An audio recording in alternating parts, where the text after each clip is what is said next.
சிவகங்கை மாவட்டம் மானாமதுரை அருகே மக்கள் அனைவரும் ஊரை காலி செய்துவிட்ட நிலையில் ஒரே ஒரு முதியவர் மட்டும் பிறந்த மண்ணை பிரிய முடியாமல் ஊரிலேயே வசித்து வருகிறார்.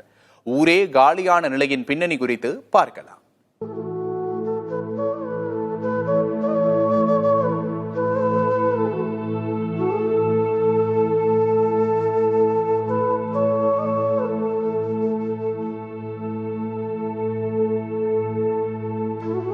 சிவகங்கை மதுரை நெடுஞ்சாலையில் 15 கிலோமீட்டர் தொலைவில் அமைந்திருக்கிறது நாட்டாக்குடி கிராமம்.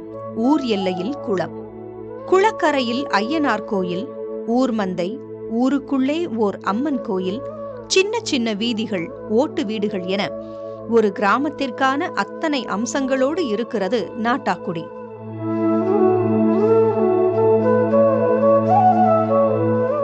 கிராமத்தின் அழகை ரசிக்கும் நமக்கு உள்ளுக்குள்ளே நடுக்கமும் தோன்றுகிறது.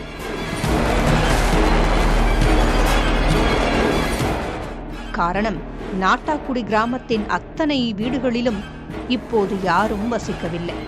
ஜடை விழுந்த முடியுடன் காணப்படும் ஒரே ஒரு முதியவர் மட்டும் அங்கே வசிக்கிறார். நாட்டாக்குடியில் உள்ள மாரியம்மன் கோவில் பூசாரி தங்கராஜ் தான் அவர்.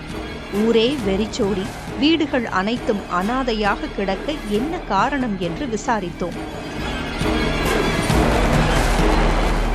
வானம் பார்த்த பூமியான நாட்டாக்குடிக்கு குடிநீர் வசதி செய்து தரப்படவில்லை என்றும் உப்பாற்றில் ஊற்று பறித்து தண்ணீர் சேமித்ததாகவும் கூறினார் தங்கராஜ்.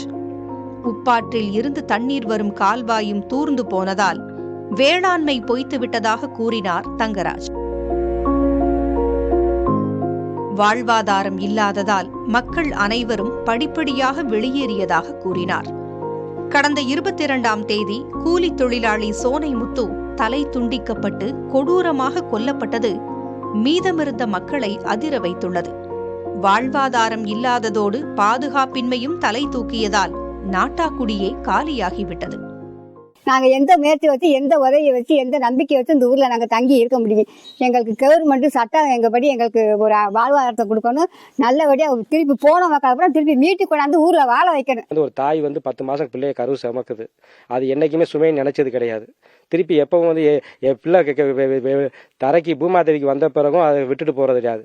அது அம்மானு அப்பான்னு உலகத்தை சொல்லி கொடுக்குற வரைக்கும் தாய்க்கு துணையா இருப்பா. அப்படி இருந்த இந்த ஊர் நம்ம துணையா இருந்து வாழ்ந்த ஊரை நம்ம எப்படி போட்டுட்டு போக முடியும், இருக்க முடியும்? ஏன்னா உயிர் தானே போகட்டும். இந்த உயிர் இன்னைக்கும் போகலாம், நாளைக்கும் போகலாம். ஆனால் நம்ம எதற்காக அந்த உயிர் விடணும்னு வாழ்ந்ததுக்கு ஒரு அர்த்தம் வேணும்ல.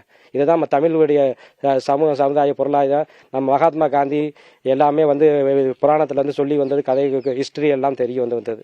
அப்படி இருக்கும்போது அதனால ஊரை விட்டு போக மனசு இல்லை. வாழ்ந்தா இந்த ஊர்ல தான் வாழணும். எது நடந்தாலும் இந்த ஊர்ல நடக்கட்டும் தான் சந்தோஷமா இருக்கிறோம். குடிக்க கூட தண்ணீர் கிடைக்காத நாட்டாக்குடி இளைஞர்களுக்கு பெண் கிடைக்காத நிலை இருந்ததாக வேதனை தெரிவிக்கிறார் அந்த முதியவர்.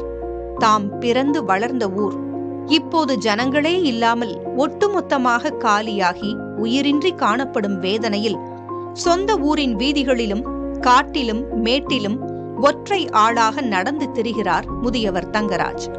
ஒரு நாள் அனைவரும் ஊர் திரும்புவார்கள் என்றும் கண்களில் ஏக்கத்துடன் காத்திருக்கிறார் அவர். புதிய தலைமுறைக்காக மானாமதுரை செய்தியாளர் இளையராஜா.